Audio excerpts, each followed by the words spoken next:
Γεια σας, είμαστε σε ένα στημένο σπίτι στο κέντρο της Ανδραβίδας. Έχουμε ακούσει ότι εδώ ζουν τα φαντάσματα. Πάμε να το ξερευνήσουμε. Πάμε, γεια! Για πάμε.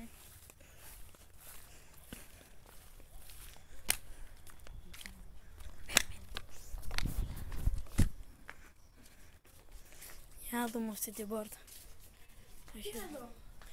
Δεν ξέρω, Για περίμενε. να δούμε αυτή την πόρτα. Για να μπούμε μέσα. Α, ναι, περίμενε.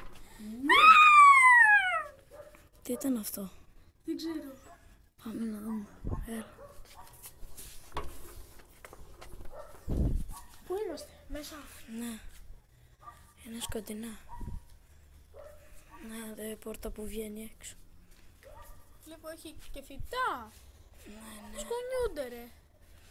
Αφού δεν έχει αέρα. Έλα, πάμε, περίμενε. Περίμενε. Πρέπει να χωριστούμε. Γιώργο, τράβα εκεί. Γιώργο, πήγε.